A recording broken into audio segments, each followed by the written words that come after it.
ओम शांति। आज की मुरली 29 जनवरी 2024। सुनते हैं बाबा के महावाक्य। गीत है दूर देश के रहने वाले, आया देश पराए में। ओम शांति। मीठे मीठे रूहानी बच्चे अच्छी तरह से जानते हैं कि हम मुसाफिर हैं। यह बेहद का नाटक बहुत बड़ा मानवा है। कितनी बड़ी बड़ी बत्तियां हैं तो यह सदैव जलती रहती है।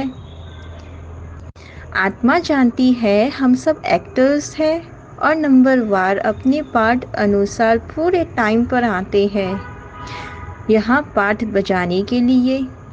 पहले पहले तुम वापस घर जाकर फिर यहाँ आते हो। बाप तो एक ही बार आते हैं।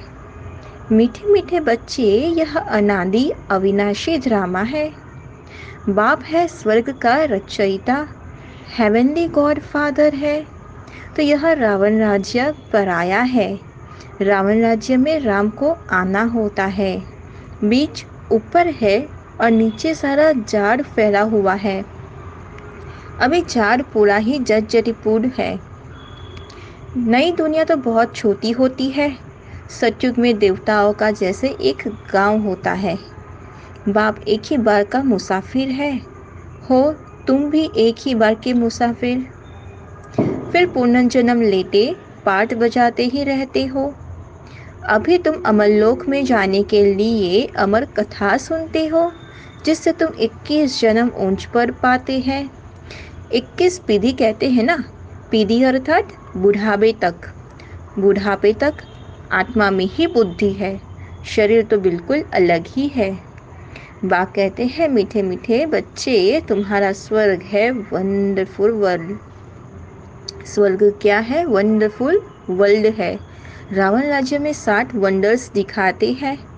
ये तो हो गया artificial world, artificial wonderful world हो गया। लेकिन राम राज्य में बाप का एक ही वंडर है, स्वर्ग। स्वर्ग है जो आधा कल्प कायम रहता है। यह है गीता एपिसोड। सतयुग में सब आत्माओं का दीपक जगा रहता है। सब घर घर में सोचरा होता है। यहाँ फिर मनुष्य घर घर में बत्तियाँ जलाते हैं। तो इस समय की बातों के ही त्योहार मनाते हैं। शिव है ऊंचे ते ऊंच भगवान। वह भारत में कैसे आते हैं?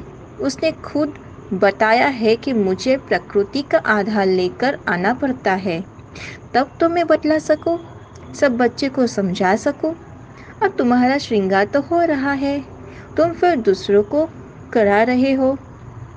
कौन सी श्रृंगार करा रहे हैं? मनुष्य से देवता बनने का। तो यह तो बहुत सहज है, ज्ञान तो बहुत सहज है।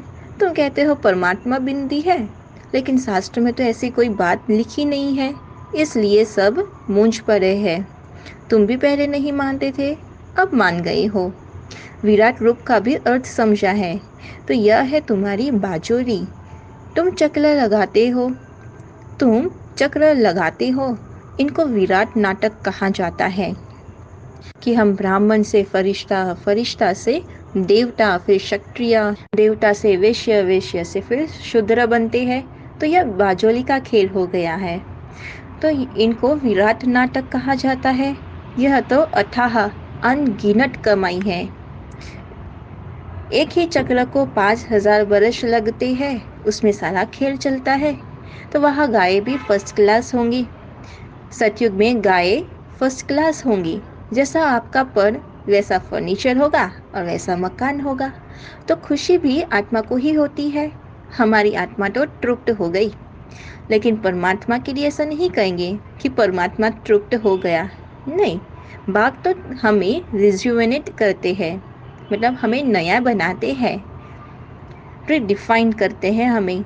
तुम्हारी काया कल्प वृक्ष समान बन जाती है। तो नाम ही है अमल लोक। आत्मा अमल है, उसको कोई काल खा नहीं सकता। जो आत्माएं पिछाड़ी को आएंगी उनको क्या कहेंगे? क्या कहेंगे उनको कि कुछ परसेंटेज सोने का होगा, बल पवित्र होकर जाते हैं, सजाएं खाकर जाते हैं, परंतु पावर तो कम है ना। तो इसलिए वो 1-2 जन्म करके लिए होंगे। तो इसमें क्या हुआ, 1-2 जन्म बस स्वर्ग में आ गए और फिर आ गए द्वापर में।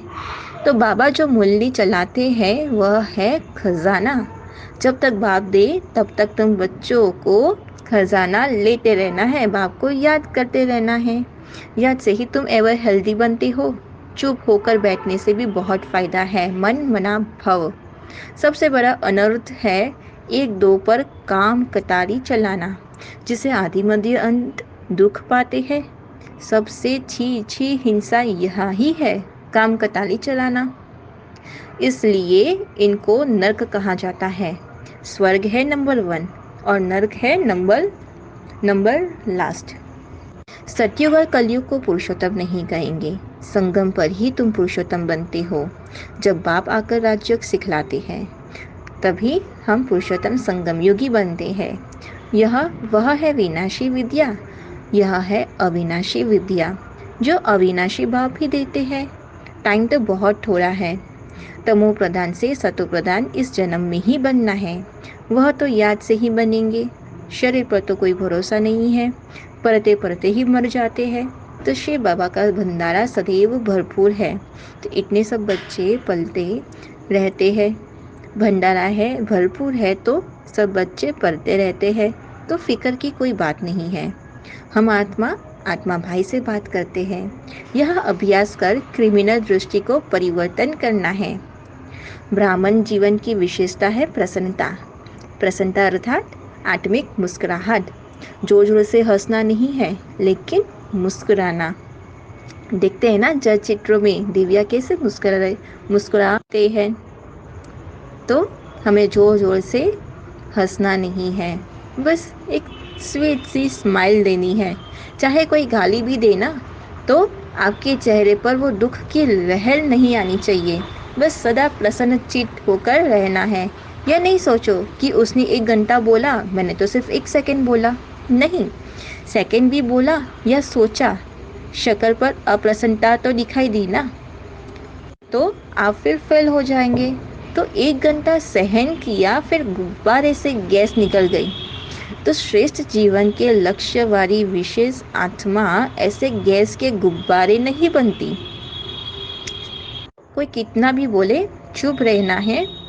2 हाथ से ताली नहीं बजानी है। हमें 1 सेकंड भी बोलना नहीं है। यह हमारे शक्ल पर अप्रसन्नता दिखाई नहीं देनी चाहिए, वरना हम त्रेता में आ जाएंगे, फेल हो जाएंगे। शीतल काया वाले योगी स्वयं शीतल बन दूसरों को शीतल दृष्टि से निहाल करते हैं। जो लोग शीतल होते हैं वो दूसरे को भी, औरों को भी शीतलता का दान देते हैं, दृष्टि से ही निहाल कर देते हैं। जैसे साइंस वाले रेत में भी अनाज पैदा कर देते हैं, ऐसे आप साइंस द्वारा धरनी का परिवर्तन करो। इसके लिए क्या करना है? शुभ भावना संपन्न बनो, शुभ भावना श्रेष्ठ भावना देते रहो, ब्रह्मा बाप को फॉलो करो। साइलेंस की शक्ति से किसी भी आत्मा की वृत्ति दृष्टि का परिवर्तन कर दो।